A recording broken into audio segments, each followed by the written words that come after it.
Good morning, everyone. Happy Easter. But I don't even know what we need to be happy about, no? I guess it's just a greeting na, oh, Happy Easter. Pero hindi ko alam kung bakit kailangan natin magsaya, kailangan natin maging masaya ngayong Easter. Kasi there's really not much to be happy about. Di ba, tuloy na naman yung ECQ na to. Tuloy na naman tong, extended na naman tong ECQ na to. So nagkaroon ng idea yung mga nag-PPM sa atin dito, yung mga followers natin. Sabi niya, Doc, ba't di natin i-challenge yung IATF, DOH, yung OCTA, yung government, hindi yung government itself, but yung mga nagpapauso na itong ECQ na to na baka pwede, since tayo hindi pwede magtrabaho, tayo hindi pwede magnegosyo, wala tayong kikitain, as in wala tayong income because ECQ na naman, baka pwede sila wala rin income. Baka maganda habang ECQ, hindi rin sila sumusweldo. Lahat ng government agencies, lahat ng government department, maganda siguro hindi sila sumweldo. Total in-ECQ nila yung bansa, total pinapahirapan nila yung mga tao makapagtrabaho, hindi nga makapagtrabaho yung iba. Baka maganda sila rin. Hindi hanggat di na-sort out itong problema na ito, maganda hindi sila sumahod. Para siguro maramdaman din nila kung ano yung dinaramdam ng maraming tao ngayon na naapektuhan itong patuloy na ECQ nila. Sana itong mga medical doctors na to, na pabor sa ECQ kasi binabayaran sila ng PhilHealth. Ang laki pala ng bayad sa PhilHealth sa mga to eh. Sana sila mismo hindi rin sumahod. Narinig ko lang to. Meron daw doktor na nagreklamo na piso na lang daw laman ng ATM niya. Well, sana tinanong ninyo, aling ATM? Kasi baka maraming ATM yan, baka maraming bangko yan, baka isang bangko niya lang yun. Baka talaga hindi niyo hinuhulugan yun. Guys, linawin ko lang hindi ako galit sa medical doctors, hindi ako galit sa mga medical professionals dito. Hindi ko isinasa isang tabi yung nagbubuwis ng buhay nila, yung mga frontliners natin na gumagamot, no. Hindi ko sinasabi 'yon. Hindi ko sinasabi na binabaliwala natin 'yon. Pero ang lagi ko kasing tanong, pag sinasabihan ako na wala kang respeto doon sa mga namatay na frontliners, lagi ko tinatanong sa kanila, paano niyo nalaman na sa COVID talaga namatay? Ano talagang proof ninyo? Give us proof na sa COVID talaga namatay. Anong proof ninyo na sa COVID mismo namatay at hindi sa pneumonia, at hindi sa heart disease, at hindi dahil nabangga ng sasakyan? Prove nyo muna na sa COVID talaga namatay, saka tayo mag-usap. Huwag nyo daanin sa kasi yung pamangkin ko, doktor yun, namatay, frontliner yun, namatay sa COVID. Paano nasabi? Paano nasabi sa COVID talaga? You know what I'm saying? Ang daling sabihin na sa COVID namatay. Guys, naglalabasan yung mga haters ko. Nagmamass reporting sila. Minamass reporting nila tong page ko. Pinasabi nila medical misinformation daw. Medical misinformation. Paano naging medical misinformation when I'm just discussing kung ano yung nangyayari sa bansa? When I'm just talking about yung mga pinagdadaan ng mga kababayan natin na hindi makapagtrabaho dahil sa ECQ na to, yung mga doktor na kino-convert na COVID yung ubot sipon. Paano medical misinformation yun? Ito mga taong to, yung mga physical therapists, yung mga doktor, o yung mga physical therapists na naging doktor, gumagawa sila ng kwento na kesyo, bumagsak ka nga sa medical school, ay ano ka nga, persona non grata ka nga sa ganito, ay hindi ka man totoong doctor physical therapy, wala ka man talaga lisensya sa Amerika.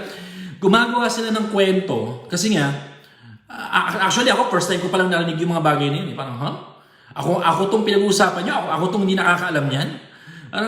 Yung gumagawa sila ng chismis, hoping na makapanira sila eh. Kasi nga, naiintindihan nila ito nga sinasabi ko, totoo to eh. Totoo to mga sinasabi ko about the medical doctors converting COVID cases like pneumonia and ubot sipon into COVID cases. Mga physical therapists na volunteer sa ospital. Imagine mo kung gaano katanga itong maraming physical therapists na to Hindi lahat pero ang daming physical therapists sa bansa na to, sa Pilipinas, na hanggang ngayon volunteer. Alam niyo ibig sabihin ng volunteer? Volunteer, papasok ka sa trabaho pero wala kang sweldo. Karamihan yan sa mga hospital nangyayari yan. Kung di ba naman tangat bobo? Ang tanga na, ang bobo pa. Ang laki-laki ng kinikita ng mga hospital, nagpapa-volunteer kayo, wala kayong bayad, libre. Ang bobo ng mga physical therapists na to, no? Yung mga gumagawa niyan, hindi lahat Parang ang daming gumagawa niyan. Ang tanong, Doc, ba't ginagawa ng mga physical therapists yan? Ba't sila pumapayag ng ganyan? Pumapayag ko sila ng ganyan kasi po, gusto nila mag-abroad. They're hoping na bibigyan sila ng certificate ng hospital. Ito certificate mo. Nagtrabaho ka dito ng 2 taon kahit walang sweldo. Ito certificate mo. Mag-abroad ka na. Selfish reasons. Selfish. Makasarili. Maasarili mga tarantado mga bata. Mga physical therapists na edad na 21, 22, 23, 24, 25, even up to 28 years old. Nagbo-volunteer sa hospital para lang makapag-abroad. Sinisira ang profesyon ng physical therapy, pinapababa ang tingin ng mga tao sa mga physical therapists by doing volunteer work, by accepting cases na hindi mo na kayang ayusin. Like, anong mga cases yung hindi kayang ayusin ng mga physical therapists na yan? Yung mga na-stroke na past 6 months. Yung mga grabe na yung kapansanan talaga, hindi na makakalakad. Tinatanggap pa rin kasi nga walang alam eh. Ang bobobo eh. Totoo, hindi ako nagmamalapit dito, hindi ako malapit magsalta, hindi ako nagsasalta lang nito ha. Totoo naman bobo. Ang bobo naman talaga. Walang iniwan yan sa mga nugrad na medical doctors. Pagtatakpan nila yung kapwa nila kasi mga senior nila yan. Yan yung nagturo sa kanila. Yan yung gumabay sa kanila. Siyempre, pagtatakpan nila na malaki ang kita sa PhilHealth. Ay, hindi yan, hindi totoo yan. Kaya nako-convert sa coronavirus yan because the receptors of our body accept these types of receptors from the coronavirus. I-explain pa nila in medical terms. Pero ang totoo, hindi... Alang connection. Walang connection, ang labo ng explanation nila. Ang totoo, nagnanakaw lang. Hindi lahat, no, maraming doctors dito, lalo yung mga involved sa PhilHealth at nagko-convert ng COVID, na hindi naman COVID, gusto lang gumawa ng pera. Yung MD nila, hindi medical doctor. Magnanakaw na doktor. Magaling dumaldal. Yun ang MD nila. Samantalang ang buong bansa, nagsasuffer. Mga businesses nagsasaraduhan. Mga taong gusto magtrabaho, hindi makapagtrabaho. Yung mga tatay, nanay, hindi na alam kung anong papakain sa mga anak nila.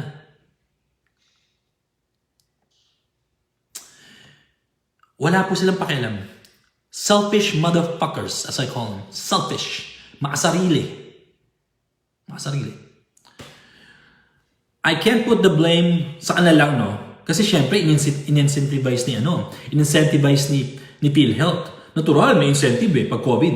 So, si PhilHealth din, ang laki ng problema. Nakalimutan niyo na ba yung 15 billion na ninakaw? Nawala na yun dahil nagka-COVID? Imposibleng hindi alam ng nasa taas to. Imposibleng hindi na alam. Inaalaw nila. Para sa akin opinion ko lang yun Opinion ko lang yun. Tingin ko inaalaw nila. Kasi tingin ko, comes November, December, magbibigay sila ng pang Noche Buena natin. Kasi ang iniisip nila ang mga Pinoy, madali lang utuin mga Pinoy. Bigyan natin ng pang Noche Buena, para tingnan November, December, makakalimutan na nila lahat ng paghihirap na pinagdaanan nila. Makakalimutan nila lahat ng paghihirap na dinanas nila. Bigyan lang natin sila ng pang Noche Buena. Comes November, December, maglalabas ng pera yan. I guarantee you, kasi malapit na naman election. Ngayon, sabi ko nga sa inyo, yung lugaw na yan, di ba, non-essential yung lugaw? Ngayon, we're non-essential sa kanila, hindi tayo essential sa kanila. We're non-essential. Pero comes botohan. Pagdating ng botohan, tayo ang essential. Tayo ang pinaka-essential sa kanila. So, vote wisely. Kung magpapabayad kayo, kung bebenta nyo boto nyo, kung ibebenta nyo man ang boto nyo, siguro doon nyo at least 1 million. Siguro nyo at least 1 million babayad sa inyo. Kasi luging-lugi kayo for the next 6 years. Luging-lugi ang buong bansa. For the next 6 years, kung babayaran lang yung 500 na nakapaloob sa lugaw. Ito sa Cavite ba? Sa Cavite ba yung sabi nila? Sa Cavite daw, meron daw nagbabayad ng mga doktor ng 5,000 para daw pumayag yung pasyente na COVID yung case nila. Palagay nyo, ba't nagbabayad ng 5,000 yung mga doktor? Tapos meron din daw sa isang lugar, I forgot the place, meron daw politiko, namimigay na daw 5,000 sa mga tricycle driver. Siyempre, alam na. 5,000 laki niyan. Laki pera sa panahon na ngayon. Ang hirap na maglabas ng pera ngayon Nakakatakot Guys, ipopost ko yung mga nagmamass report sa post natin. Yung nagsasabi ng medical misinformation na to sinasabi ko. Ipopost ko sa description. Paki-report naman. Report nyo for harassment. Report nyo for harassment. I-click nyo lang yung 3 tuldok na ganun sa page nila. Diba ito yung page nila, may 3 tuldok. Click nyo yun, report this page. Report nyo for harassment. Kasi total yun ang ginagawa na sa atin, diba? Minamass report tayo, diba? Kahit parang hindi ako mapagsalita. Paka-report din. Kasi ayaw na malaman yung kabalbalang ginagawa nila sa PhilHealth Ayaw na malaman yung pagka-convert nila ng COVID. Ayaw na malaman. Booking na Booking na, tinatanggi pa Diba? Ano ba bago? Anyway guys, this is Dr. Ron. I'm a doctor of physical therapy. Hindi tayo papanggap dito na medical doctor. Hindi tayo doktor-doktora. Hindi tayo doktor-kwak-kwak. Totoo pong doktor ako. I'm a doctor of physical therapy. Marami pong doktor sa Pilipinas. Hindi lang medical doctor. Yung mga medical doctor na pinofront yung medical degree nila, bobo yun. Magaling dumaldal yun. Yung MD nila hindi medical degree. Magaling dumaldal. Bobo. Mga bobo talaga. Alright? Kasi para i-front mo yung medical degree mo sa panahon ng COVID, wala ka naman solusyon sa COVID. Bobo ka. Medical doctor ka pero bobo ka. Baka graduate ka lang sa Pucho-Puchong School sa Pilipinas. Yan ang totoo. Sinasabi ko sa inyo ha. Diretsahan tayo dito. Kasi ang daming yabang eh. Ang yabang ng mga medical doctors dito eh. PT ka lang. Wala kang sinabi. Dude, hindi ako basta-basang PT lang. PT ako na galing sa Amerika. PT ako na may 21 years of experience na. 14 years sa Amerika and the rest in here in the Philippines. Hindi ako PT basta-basta lang. Do you really think kaya nyo akong padaan-daanin sa mga katarantaduhan yung ganyan? Guys, ang ebidensya, nasa harapan na natin. Nakikita na natin, nararamdaman na natin. Tapos magtatanong yung mga medical doctors niya, magtatanong yung mga amuyong nila, mga physical therapists, mga occupational therapists, mga nurses. Mag-ano yung mga amuyong nila. Asan ang ebidensya mo? Asan ang proof mo? Then open your eyes. Makikita nyo kung ano yung ebidensya. Ano yung feeling, ano yung nararamdaman ng mga tao ngayon? Ano yung dinadala sa mga tao ngayon? Diba? Nasa harapan mo na yung katotohanan eh. Ano pa bang ebidensya yung hinahanap nyo? Kasi ang ebidensya yung hinahanap nyo nasa Google eh. Wala sa Google to. Dinaranas ng Pilipino ngayon to. Yung mga mamamayan natin dinaranas to ngayon. Wala sa Google to. Si Adam Betlog, na may maghanap ng ebidensya.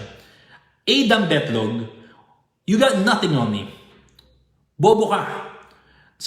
YouTuber ka lang. Hindi ka totoong doktor, YouTuber ka lang, tanga. Anyway guys, this is Dr. Ron.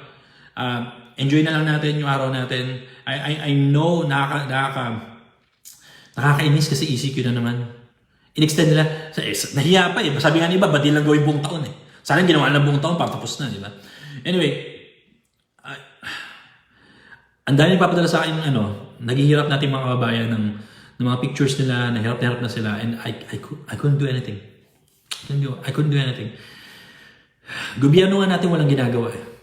In fact, sila yung may budget, ayaw lang gawin. Ayaw lang gawin, dapat lang gawin. I really can't do anything right now. Kung pera lang pag-uusapan, mas maraming pera sana ang gobyerno natin. Kaya lang, mukhang sa iba na pupunta yung pera eh. Hindi ko alam kung saan na pupunta yung pera. Anyway guys, paki-share po itong videos natin, paki-share po itong page mismo para hindi kayo maban. Kasi nabalita ko nababan daw sila pag-share na yung video lang. Paki-share and follow our page. Paki-share nyo sa mag-anak nyo, share nyo sa mga kapatid ninyo. Para hindi sila matakot dito sa coronavirus shit na to. This is a non-killer virus. Sinasabi na mamamatay ka pag nahigop mo to. Butya naman eh. Ang tagal ko ng pa-example yung mga pulubi, yung mga taong grasa, ba't hanggang ngayon buhay pa rin. Di ba? Ang daming kabalbalan na binibigyan ng excuses sa mga medical doctors na totoy at nene. No? Kasi daw, nakadevelop na daw ng herd immunity, nakadevelop na daw ng mga some sort of immunity kasi matagal na silang umihigop ng sakit.